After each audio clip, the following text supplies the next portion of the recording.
conferencia virtual intitulada El uso populista de las garantías, que será disertada por el doctor Néstor Henry Gutiérrez Miranda. Presenta esta actividad el subdirector de investigación de esta escuela judicial, licenciado Orlando Aramis Aragón Sánchez, a quien recibimos con un fuerte aplauso.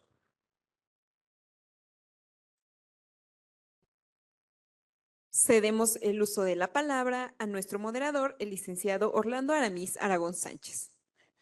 Muy buenas tardes y qué gusto saludarlos a todos y que continúen con nosotros en este segundo día de actividades del Congreso Internacional de Filosofía del Derecho, Constitución sin Jurisdicción. Pues bien, es un honor y un placer poder presentar al doctor Néstor Henry, que sin duda nos va a deleitar el día de hoy con una gran ponencia que va encaminada al tema del derecho punitivo. Cabe resaltar que no solamente es una cuestión de México, sino ya es una cuestión de Latinoamérica, que estamos en una crisis de política criminal. No solo México ha fallado, me atrevo a decir que la mayoría de las naciones de América Latina y probablemente toda América Latina tiene una crisis de política criminal. Lo que hacen los legisladores hoy en día es, mediante la presión social, endurecer la política criminal, lo que solamente conlleva a que el sistema, la forma penitenciaria se acompleje cada día más. Y es justo de esto que el doctor Néstor Henry nos va a apoyar a hablar en su conferencia sobre el uso populista de las garantías. Bien, el doctor Néstor tiene estudios de maestría y de doctorado en Derecho Procesal en la Universidad Nacional de Rosario, Argentina. Estudios de maestría en Derecho Penal en la Universidad de Medellín, Colombia. Profesor de Derecho Penal y Procesal Penal en la Universidad Alas Peruanas. Gerente y socio de firma de abogados Gutiérrez Miranda Abogados y es director del Centro de Estudios Jurídicos en Juicios Penales. Dicho esto, sin duda, y repito, vamos a poder disfrutar de una de las conferencias particular en materia penal. Doctor, el foro es suyo. Bien, muchísimas gracias por la presentación. En primer término, quiero hacer extensivo mi agradecimiento al Poder Judicial del Estado de México, también a la Universidad de Anáhuac de México, al profesor Javier Espinosa de los Monteros, también al profesor Aragón, para hacerme partícipe de este brillante congreso denominado Congreso Internacional de Filosofía del Derecho, Jurisdicción sin Constitución. Así es que mis primeras palabras de agradecimiento y, cómo no, también agradecer al público que está presente hoy día. Vamos a hablar de un tema que es Vox Populi actualmente, tema que está en moda y que de una u otra manera pues requiere su análisis. El tema que voy a tratar es el uso populista de las garantías. A ver, en una de las obras, ¿no?, de Miguel de Cervantes Saavedra, un gran argentino de la literatura universal, en la obra Don Quijote de la Mancha, aparece un personaje del cual quiero hacer hincapié para esta presente conferencia. A lo lejos, ¿no?, Don Quijote, que era un tipo muy sabio, muy galante, sin lugar pues elocuencia para el habla, viajaba justamente con Sancho Panza, perdón, y muy arriba, justamente en un acantilado, ve a muchas personas, ve a unas 10 o 11 personas, inclusivamente había una persona que tenía más ataduras que los demás, se llamaba Ginés de Pasamonte. Y él, como era un tipo inteligente, decía, ¿por qué este señor Ginés de Pasamonte tenía atado más ataduras, ¿no?, con cadenas que los demás presos? Y la respuesta que da justamente la guardia que los llevaba a estas personas presas es algo muy verídico y va con la conferencia. Le dice justamente los guardias a Don Quijote de la Mancha, ¿no? Al momento de preguntar a Don Quijote le dice, oiga, señor guardia, ¿por qué ese señor va con más ataduras que los demás? Y la respuesta le dice, es que este señor, solamente este señor ha cometido muchos delitos y es por eso que lo tenemos aprendido con muchas más ataduras que los demás. Esta respuesta que ofrece justamente el guardia a Don Quijote, perdón, a Don Quijote de la Mancha, nos muestra claramente cómo está dividido hoy por hoy en Latinoamérica el tema de la punibilidad de las penas. Y es que si nosotros revisamos, siguiente diapositiva por favor, ya en la obra de un gran profesor, quien este es Gunther Jacobs en Alemania, este señor divide, ¿no?, a dos tipos de personas, ¿no? Habla de un derecho penal del enemigo para ciertas personas y un derecho penal del ciudadano para otras personas. Y esto es importante saberlo porque hace algunos años, hablamos de unos 15 a 12 años atrás, en Latinoamérica no estaban punibilizados las normas tan contundentemente, no estaban restringidas las garantías constitucionales o las garantías procesales y menos las garantías penitenciarias. Y hoy por hoy esto ha sido transformándose, ha ido cambiándose y es inevitable pensar que en esta sociedad, ¿no?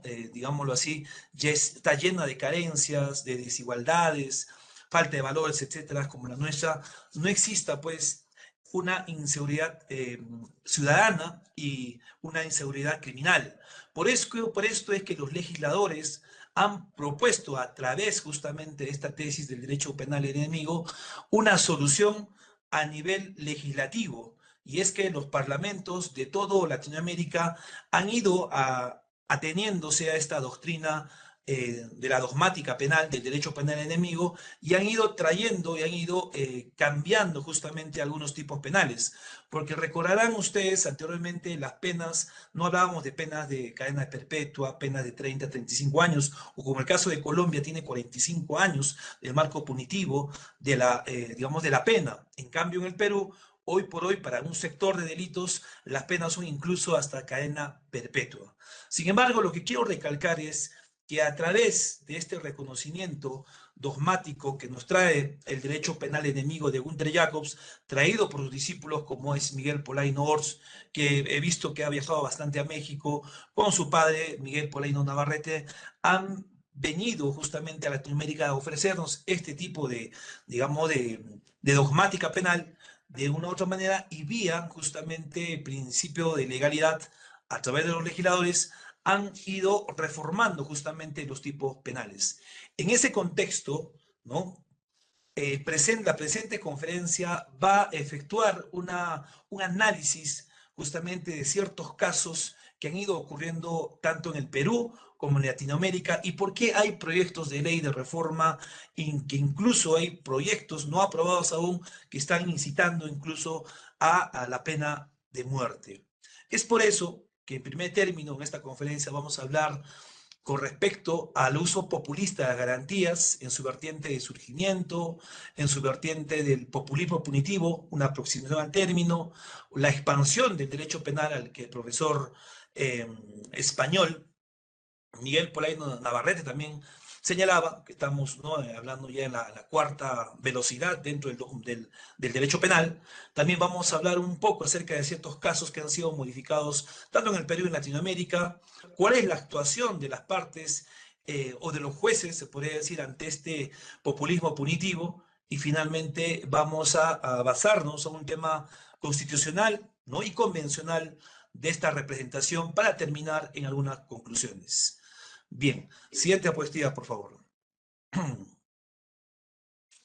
¿Cuál es el surgimiento? A ver, para comprender el origen de esta figura, ¿no?, la catedrática y criminóloga Larrauri, ¿no?, refiere que el populismo punitivo surge en un determinado contexto histórico, social y económico, debido al excesivo encarcelamiento de personas en Estados Unidos, situación que ha servido para realizar numerosos estudios con la finalidad de entender los cambios acontecidos desde la década de los 80. Y esta autora ha plasmado esta situación de la siguiente manera, ¿no? El surgimiento de un neoliberalismo económico que recorta justamente el Estado social y pasa a gobernar a través de un Estado punitivo. En definitiva, el neoliberalismo económico traducido en los textos criminológicos aparece como influyente en la producción y acentuación de desigualdades sociales y el surgimiento de sentimientos de ansiedad, producto de la inestabilidad del mercado laboral presente y futuro. Así, el surgimiento de un neoconservadurismo político que enfatiza el mensaje de la peligrosidad de la delincuencia. Así nos encontramos con una nueva imagen del delincuente, ¿no? Un delincuente que se identifica fundamentalmente con el maltratador, el delincuente sexual, el inmigrante o terrorista, aquel que forma parte de organizaciones criminales, que no concita la solidaridad en su día, que en su día pudo suscitar el delincuente contra la propiedad o el drogodependiente. He ahí la resonancia a las demandas de cumplimiento íntegro de las condenas. A partir de este trabajo, justamente esta criminóloga, y citando, ¿no?, al profesor Miguel Polainors, ya podemos identificar a dos tipos de personas. Aquellas personas, ¿no?, que cometen delitos de estatus, ¿no?, delitos de mayor elocuencia, y otros delincuentes que son que cometen ciertos delitos, pero que no ponen en juego grandes bienes jurídicos protegidos por el Estado, ¿no? Por eso es que mismo Polainors, el profesor doctor de la Universidad de Sevilla, Polainors, hace esa división, ¿no?, del derecho penal enemigo. Tenemos que tratar, dice él, a los que cometen los delitos de estatus por un régimen de derecho penal enemigo. En cambio, aquellas personas que de vez en cuando cometen delitos de menor lesividad, bueno, para ellos vamos a tener el derecho penal del ciudadano. ¿En qué se diferencia entre las dos? Vamos a ir conversando. A ver. Así, el surgimiento de un sentimiento de inseguridad, ¿no?, ontológica, ¿no?, en definitiva, es una proyección de todas las ansiedades en el tema de la delincuencia que plasma justamente la ansiedad de una sociedad con múltiples cambios sociales, tanto sea económicos, multiculturales y de género, al tiempo que el delito va ampliando su campo de influencia a comportamientos molestos, mientras que otras actividades nocivas y perniciosas permanecen exitosamente en la sombra. Así, un aumento continuado del delito cuantitativo desde la década de los 50 y cualitativo puede haber cambiado su carácter y ser más violento, organizado y transnacional.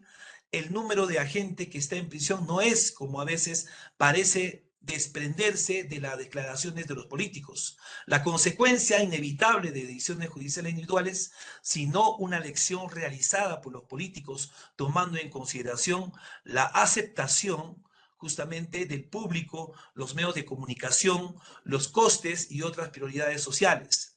Para comprender el origen de esta figura, ¿no?, otros profesores como Antón Mellón y Antón Carbonell refieren que el populismo punitivo apareció en un contexto histórico, social y económico al modo de un conjunto de planteamientos y respuestas políticas desde una óptica neoliberal conservadora, muy doctrinaria y de hiperideologizada a las profundas transformaciones socioeconómicas de una determinada fase de desarrollo capitalista bajo la férrea hegemonía del capital financiero internacionalizado. En definitiva, el populismo surgió en Estados Unidos en la década de los 80 debido a que esta época los establecimientos penitenciarios empezaron a hacinarse, como lo tiene casi toda Latinoamérica, situación que no ocurrió en periodos anteriores. Por otro lado, se tiene que en esa época surgió la pobreza y la desigualdad laboral, lo cual generó justamente que la inseguridad ciudadana y la criminalidad se incrementen. Frente a ello, los legisladores optan por tomar el derecho penal para dar tranquilidad a la sociedad que espera alcanzar la seguridad. En este primer punto, ¿no?, podemos ya tener algunas bases del surgimiento. Y podemos rescatar, ¿no?, que esto justamente nace a través de que todos los centros penitenciarios en Estados Unidos se han ido hacinándose, lo cual también demuestra, como el caso en el Perú, en Argentina, en Colombia, si ustedes ven los centros penitenciarios de estos países, o no solamente también en México, vamos a poder ver, ¿no?, un cargamontón de presos preventivos, ¿no?, porque la figura de la prisión preventiva hoy por hoy está estigmatizada. Todo es prisión preventiva o prisión provisional, como dirían en España, ¿no? O medida de aseguramiento, como el caso de Colombia. ¿Y esto es por qué? Porque al momento de resolver una controversia en el Estado social de derecho, los legisladores todo lo ven justamente legislar o utilizar el derecho penal como una herramienta de solución. Sin embargo, creo que los caminos, vamos ya más o menos yendo en este punto a una posible conclusión, no está justamente los problemas de la sociedad a resolver justamente con el derecho penal, porque si aplicamos el derecho penal como se está haciendo hoy por hoy, vamos a tener, sigue los centros penitenciarios hacinados, no haber una solución contundente justamente a la sociedad, el cual clama justicia, sino tenemos que ir por otros estadios, por otras circunstancias donde el derecho penal, creo yo, no es la solución. Siguiente diapositiva, por favor. Pues bien, ¿cuál es el populismo punitivo? Una aproximación al término.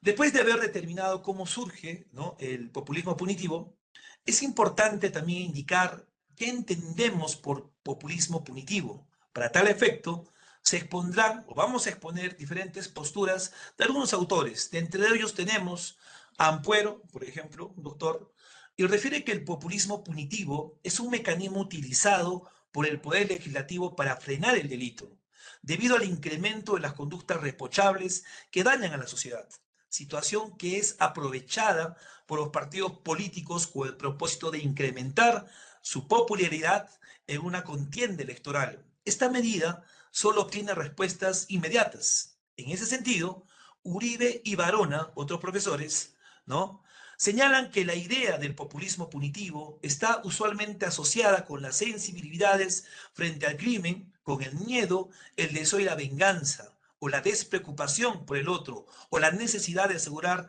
las certezas ante la inseguridad de la sociedad, matriculándose una visión en la cual el castigo es la mejor forma para conversar esa conciencia colectiva que mantiene amalgama a la sociedad. Sin embargo, la vinculación entre el populismo punitivo y las sensibilidades aún no aportan nada sobre sus formas específicas de aparición ni sobre su definición teórica. Decir que las penas suben porque las sensibilidades sociales así lo exigen es simplificar el impacto que éstas pueden tener sobre aquellas. Finalmente, en este punto, Díaz ha señalado que el populismo punitivo es antigarantista y arcaico, pues no responde a los principios del derecho ni a los valores del ordenamiento jurídico, no guarda relación con el derecho, la base para su eficacia radica en la creencia de los ciudadanos y los medios de comunicación y los grupos sociales, quienes consideran la inseguridad ciudadana como el principal problema de la sociedad. Según todos estos autores, ¿no?, que hemos citado, se entiende por populismo punitivo en este punto a la manera desmedida en que los legisladores utilizan justamente el derecho penal para sosegar el sufrimiento de las víctimas afectadas por los estragos de la inseguridad ciudadana y la criminalidad. Y el derecho penal es tomado hoy por los legisladores de turno como el salvador de los problemas sociales y se convierte en meramente simbólico, es decir, sin respetar la dignidad de la persona y sus derechos fundamentales. En este punto ya podemos nosotros tener ya una aproximación al término. Sin embargo, lo que quiero rescatar es, por ejemplo, en el caso de Venezuela, ¿no? Venezuela ha sufrido un problema de inmigración muy latente en los últimos años. Después de Colombia, el país que tiene a muchos venezolanos hoy por hoy es Perú. Luego sigue México, por el que todo el mundo se ha ido yéndose para Estados Unidos. Sin embargo, esta ola migratoria ha traído ¿qué? Muchos excesos de delincuencia, donde también los legisladores de turno que han hecho han ido modificando ciertos delitos, incluso han ido con más sanciones carcelarias, no solamente a los extranjeros, sino también a los connacionales que viven en un determinado país. Y en este punto podemos rescatar ello, que el gobierno de turno utiliza justamente el derecho penal justamente para castigar este tipo de circunstancias. Siguiente diapositiva, por favor.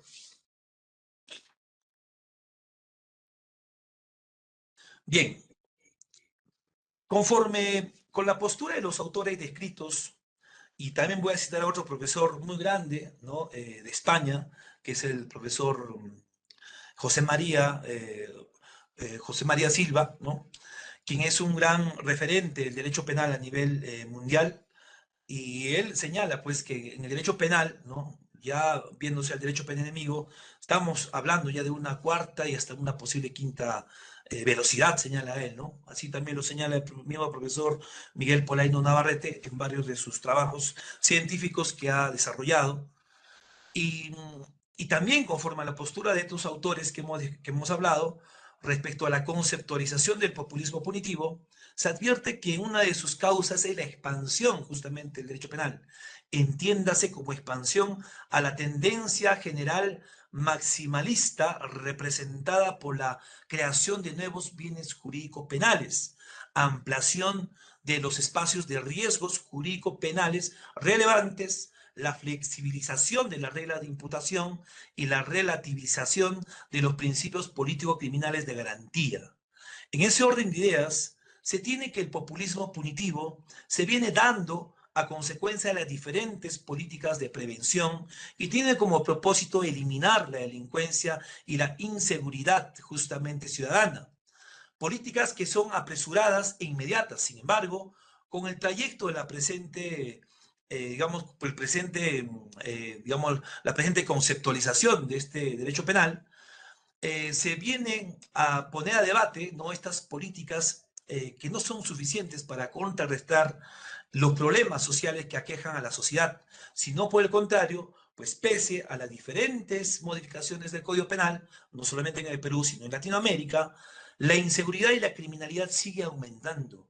Lo peor de todo es que los niños y las mujeres son los más vulnerables, conforme se aprecia en varios casos. Uno de los casos, por ejemplo, que ha sido Vox Populi, un caso emblemático en el Perú, es el caso del monstruo de la bicicleta.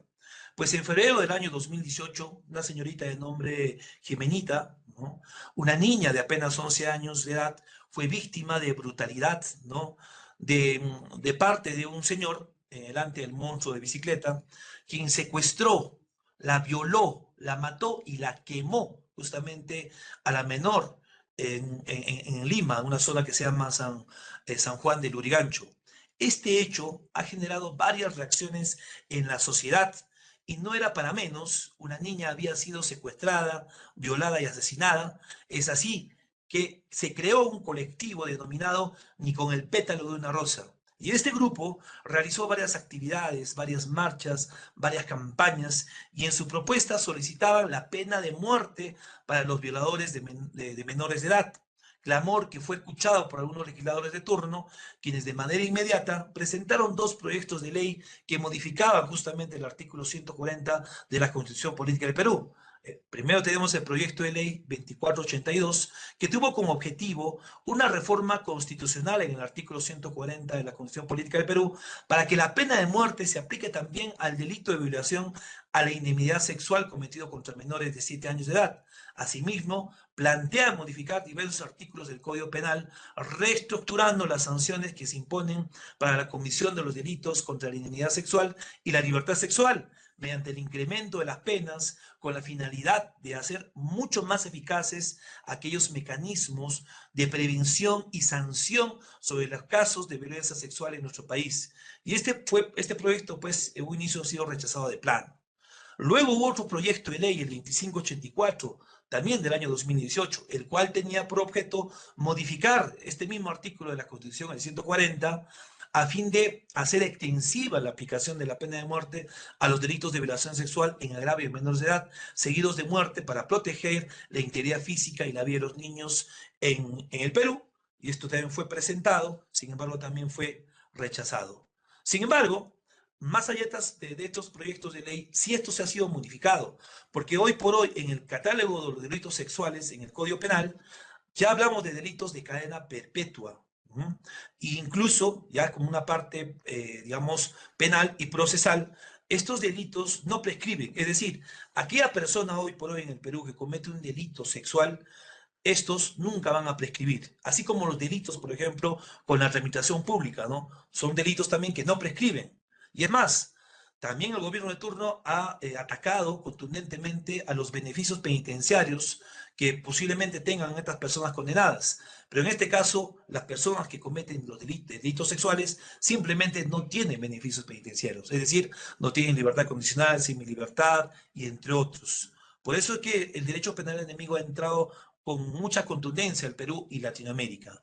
En ese sentido, evidenciamos que los legisladores de turno están atentos justamente al clamor del pueblo, el cual es atendido de manera inmediata sin que importen las consecuencias de las decisiones y solo, ¿no? o solo la opinión del pueblo o solo la opinión de algún sector, sino que estos pedidos sí son viables cuando son menores de edad y cuando son mujeres, como tenemos también una modificatoria, una nueva ley especial para la protección de violencia contra las mujeres, y donde también esto se ha ido endureciendo en estos tiempos de una manera más contundente, no solamente a nivel del derecho penal, sino también al nivel del derecho procesal y también del Código de Ejecución Penal en la restricción de beneficios penitenciarios. En suma, los legisladores de turno, al tomar conocimiento de un hecho criminal y sobre todo si se convierte en mediático, levantan su voz y presentan proyectos de ley ante el Congreso. Ello quedó evidenciado, pues al mes siguiente de ocurrido este caso de Jimenita, también se presentaron otros 2 proyectos, los cuales también no surtieron efectos. No obstante, han sido modificados justamente el Código Penal, Código Procesal Penal y el Código también de Ejecución Penal con sanciones más drásticas en torno al artículo 173 de violación sexual, donde las penas, vuelvo repito, son de cadena perpetua. Correcto. Entonces, dentro del Código Penal, no solamente para los delitos sexuales, sino para la ley de crimen organizado, para los delitos contra la administración pública, las penas se han ido endureciendo más. Pues la pregunta es aquí, si están endureciendo estas penas, supuestamente como una respuesta punitiva a lo que está ocurriendo en el mundo objetivo, esto es en la sociedad, la pregunta es, ¿por qué siguen habiendo más violaciones? ¿Por qué los funcionarios o servidores públicos siguen cometiendo delitos contra la administración pública? Colusión, negación compatible, entre otros. ¿Por qué sigue habiendo eh, más asesinatos, ¿no? O más feminicidios, ¿no? ¿Por qué? Es que la respuesta, como luego repito, es un adelanto a las conclusiones, no está en el derecho penal, sino la respuesta, creo yo, está en otro término. Siguiente diapositiva, por favor. Conforme ha quedado establecido, ¿no? El populismo punitivo es antigarantista, señalan un sector de doctrinarios, y en consecuencia afecta la dignidad de la persona y sus derechos fundamentales. Ahora es importante determinar cuál es la actuación de los jueces ante el populismo punitivo. Por su parte, la Comisión de Publicaciones del Derecho y la Sociedad ha indicado que los valores constitucionales que rigen el derecho de un Estado social como el nuestro se verían alterados y a veces violados en la aplicación populista del derecho. El populismo, mejor dicho, provocaría sentencias que busquen favorecer desproporcionalmente a una parte, para ello, obviando los propios principios constitucionales como el debido proceso. Un ejemplo puede ser la interferencia en la defensa del denunciado, colocándole obstáculos en la representación de pruebas, ello con el fin de respaldar una sentencia previa del pueblo respecto a tal caso, ¿no? Y se pierde pues la seguridad jurídica, la predictibilidad del derecho, y el populismo no solo afecta a los partidos políticos y los creadores del derecho, sino también a los magistrados del Poder Judicial. Los jueces tienen más incentivos al usar dicha estrategia. Quedan bien con el pueblo sin asumir coste alguno, pues acarrea justamente esto con las consecuencias de sus decisiones judiciales. Son los políticos como decisores y al resto de ciudadanos como pagadores y sufridos. De otro lado, respecto a los programas de formación de aspirantes de la Academia de la Magistratura, hoy ya no es Academia de la Magistratura, hoy es la Junta Nacional, ¿no? En las cuales que eligen jueces, no se consideraron los cursos de Derecho Constitucional y Derecho Procesal Constitucional en ciertos años de la primera década del siglo XXI. Asimismo, no fueron incorporados en la malla de estudios tanto del año 2008 y siguientes hasta 2018, y es que en el año 2015 solo se dictó un curso de teoría general de la Constitución. Se implementó un nuevo diseño pedagógico, un sistema de educación a distancia. Así se inició un plan piloto de educación a distancia que ofrecía inicialmente los cursos correspondientes a áreas de razonamiento jurídico, derecho constitucional, derecho penal y derecho civil. Frente a esta problemática, ¿no?, Hay una resolución que es la 295-2020 del 2020, vale la redundancia, donde se aprueba un plan nacional de capacitación a jueces presentados por la Comisión Nacional de Capacitación del Poder Judicial. Dicho plan tiene como misión la competencia de los magistrados con modelos que aseguren su independencia y justicia basados en la constitución de las leyes, a fin de lograr la paz social y confianza en la población dentro del marco del Estado constitucional de derecho y la democracia constitucional. De acuerdo con los autores citados, podemos advertir que sus aportes son de gran utilidad para lo que vienen ellos consiguiendo. Pues yo también coincido en afirmar que los encargados de la Administración de Justicia deben de estar preparados en los diferentes campos del derecho. Sin embargo, como dicen, todo queda muchas veces en la teoría, pero en la práctica, ¿qué ocurre? Si ustedes van a polemizar un caso mediático y cuando se trate de niños o mujeres y piden a estos una prisión preventiva, las consecuencias son graves, son las sentencias condenatorias a cueste para dar justamente, digamos, la tranquilidad a la sociedad. Son las prisiones preventivas mostradas a doquier, es decir, la propuesta de la prisión preventiva que debería hacer de manera excepcional hoy por hoy en el Perú es una regla. Todo es prisión preventiva por el ánimo de satisfacer a la sociedad. Y los jueces, cuando es un caso mediático, simplemente se lavan las manos. Y esto es contrario, pues, a lo que mi gran maestro en Argentina, Adolfo Alvarado Belloso, responde a la labor de un juez. Porque mi maestro en Argentina señala que un juez, al momento de tener un caso en concreto, tiene que ser un juez imparcial, ¿no? Imparcial e independiente. ¿Por qué imparcial? Porque yo no tengo ningún interés en el pleito, es el pleito de la fiscalía con la defensa. Yo voy a condenar con las pruebas que me es demostrado a mí en el tribunal. Tengo que ser imparcial, porque yo no voy a ser parte. Y al aplicar ciertas normas del derecho procesal, como la prueba de oficio, ya no soy juez, sino me convierto en parte. Ya no soy imparcial. Por tanto, como juez, siempre tengo que ser número 3. 1 en la fiscalía, 2 la defensa, yo 3. Y el juez como tercero no es parte en el proceso. Simplemente es imparcial e independiente porque con mis convicciones, con que yo voy a tener en cuenta las pruebas, voy a administrar justicia. Así sea el caso mediático, si las pruebas me muestran que no cometió el delito una persona, tendría que absolver. Si las pruebas me muestran que este señor ha cometido este delito, tengo que condenar. Este es un juez imparcial a la luz del garantismo procesal que mi maestro en Argentina profesa. Y esto es, pues, en consecuencia, lo contrario justamente al populismo punitivo que lo aplican de manera demagógica los legisladores de turno. Siguiente diapositiva, por favor. ¿Qué nos ha dicho ahora el Tribunal Constitucional? Como ustedes saben, en el Perú, el Tribunal Constitucional es una de los entes que vela justamente la constitucionalidad de las normas. Es un ente que verifica qué es o no es, o qué debe de entenderse por la constitucionalidad de un hecho y de una norma. Es el máximo intérprete de la Constitución.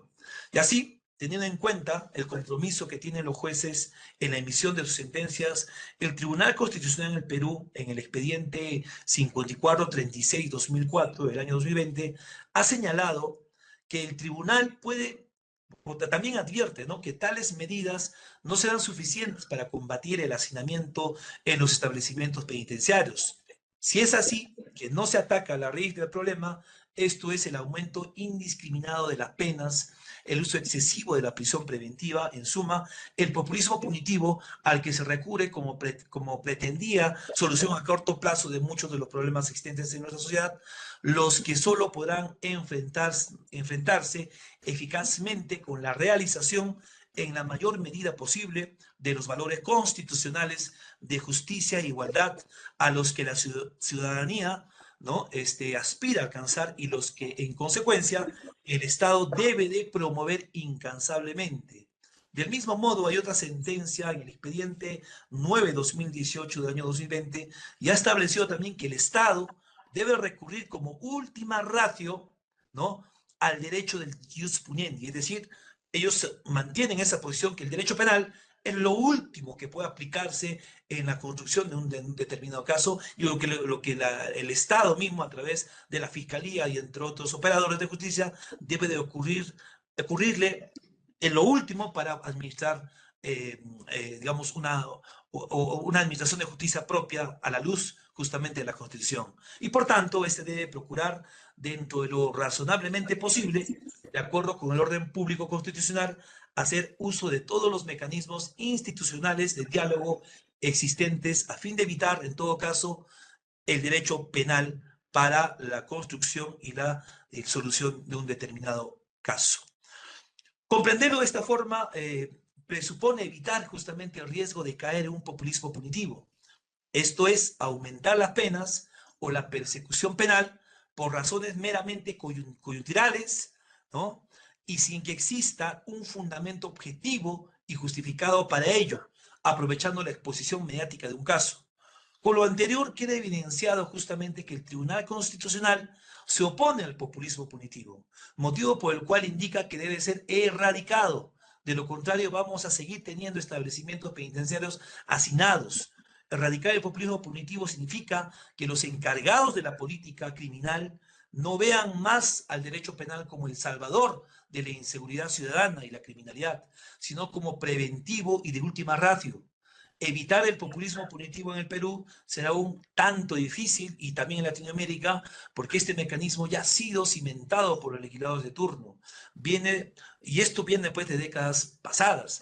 En ese sentido, es importante concientizarnos, aunque es un tanto complicado, pues estos solo buscan obtener réditos políticos. Si bien los legisladores están a cargo de la dación de las leyes penales, quienes la aplican son los jueces, ¿no? Por ello es necesario que puedan identificar las leyes populistas y estos se aparten de ellas y resuelven los casos concretos en función a la dignidad y los derechos fundamentales de las personas, y con este fin deben de estar preparados en los diferentes campos del derecho y en especial del derecho constitucional, el cual es respetuoso de la Constitución Política del Perú. Siguiente diapositiva.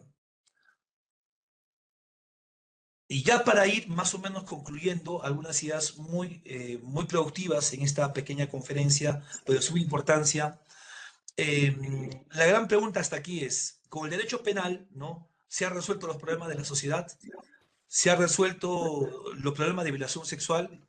¿Se han resuelto los problemas de los delitos en contra de las mujeres? ¿Los delitos de estatus como la criminalidad organizada? No, muy por el contrario. Hay, por ejemplo, un sondeo que ha habido hace poco en el Perú.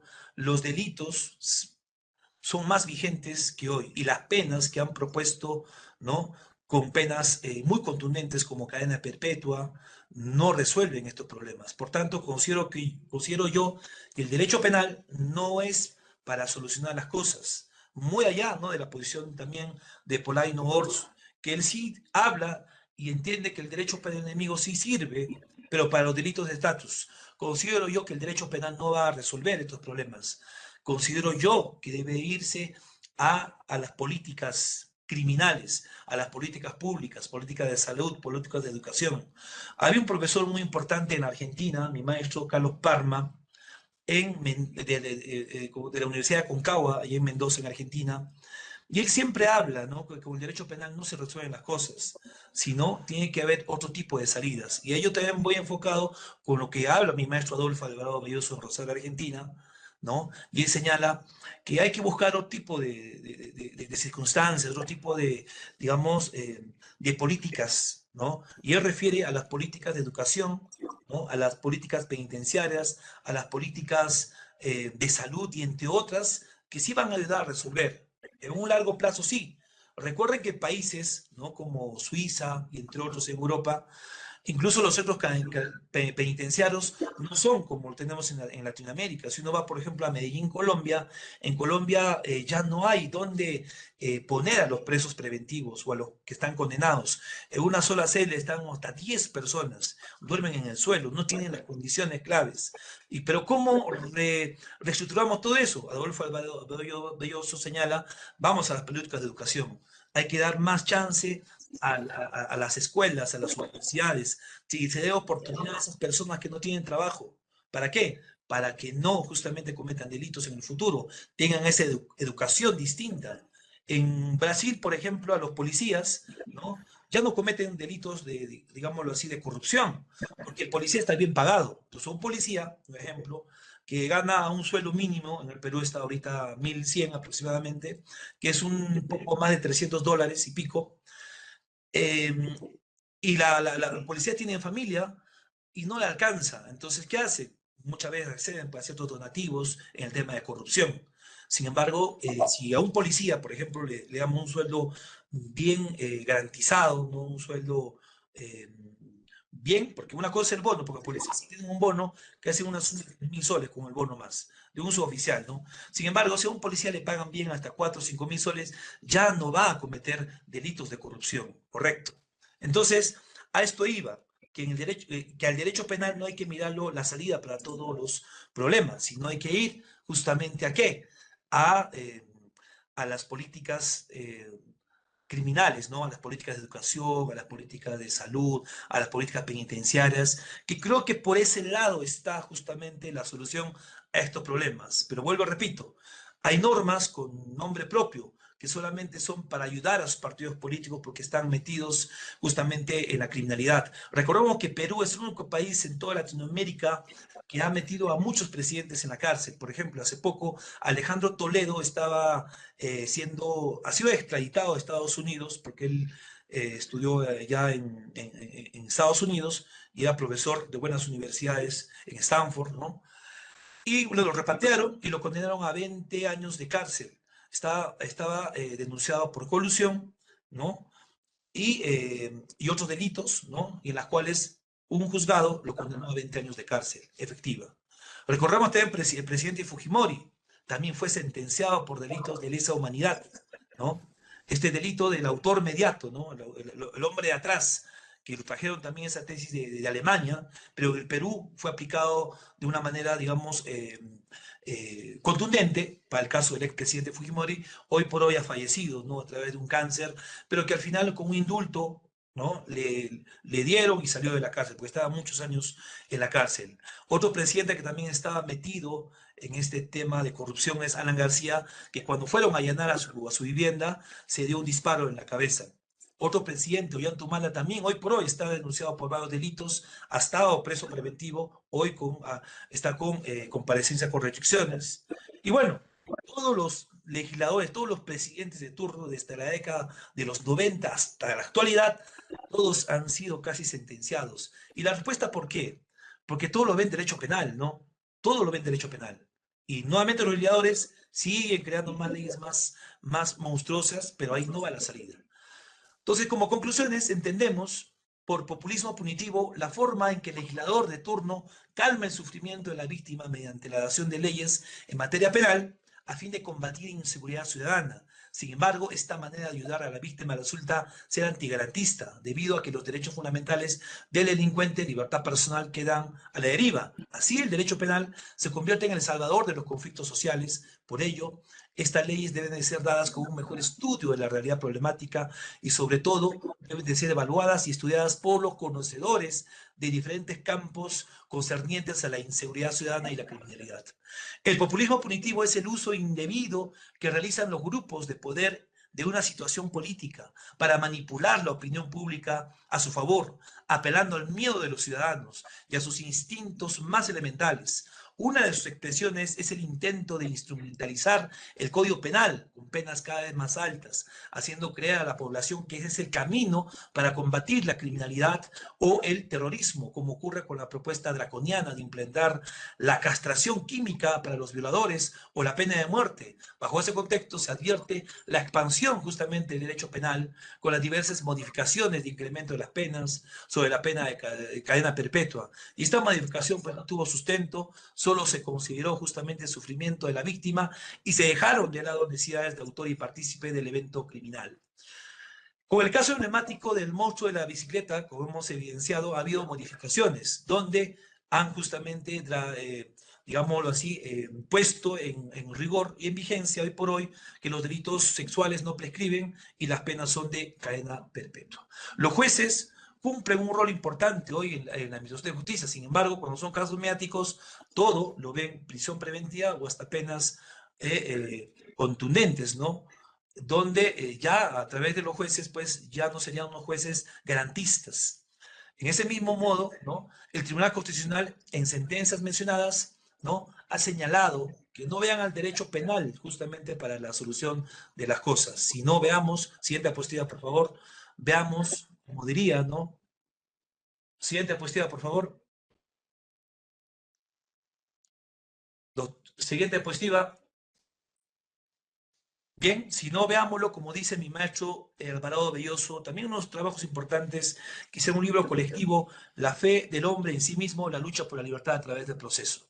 Que veamos políticas de educación, políticas de salud, políticas penitenciarias para resolver un caso en concreto. Siguiente diapositiva, por favor. Pues bueno, este es digamos, ya las conclusiones en las cuales considero que son importantes para que lleguemos, pues, y dar un aporte justamente a este congreso.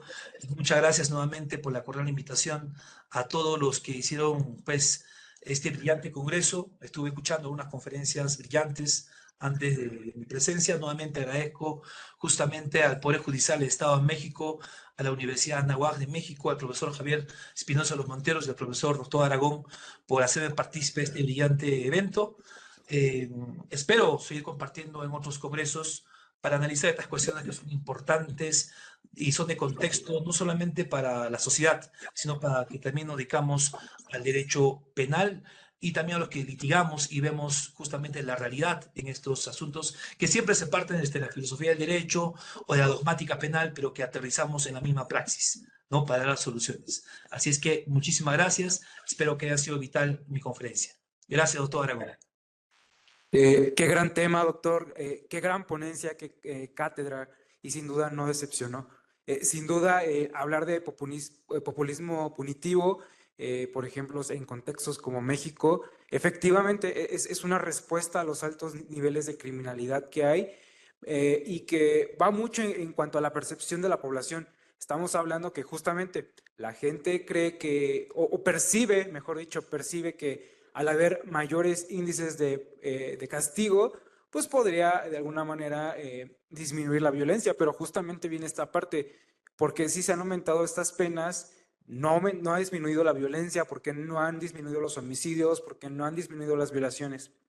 En este caso, en México, por ejemplo, está el tema de justamente la prisión preventiva oficiosa. A pesar de que la Corte Interamericana ya emitió su opinión respecto a su eliminación, México la sigue manteniendo y por el contrario, se ha aumentado el catálogo de crímenes por los cuales, o los delitos por los cuales se puede solicitar la prisión preventiva oficiosa. Entonces, justamente, son políticas que se construyen y que no atacan el problema, que no atacan la raíz, que no atacan las causas y solo se van justamente por el castigo de los delitos cometidos.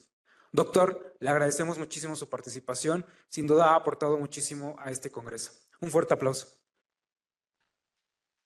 Muchas gracias, mi querido doctor. Un fuerte abrazo para todos. México siempre en mi corazón y espero poder ir presencialmente en futuros eventos. Muchas gracias nuevamente, doctor Aragón. Que tengan buena tarde a todos. Agradecemos la brillante participación de nuestro conferencista. A continuación, el licenciado Orlando Aramis Aragón Sánchez llevará a cabo una entrega simbólica de un merecido reconocimiento al doctor Néstor Henry Gutiérrez Miranda por su destacada disertación.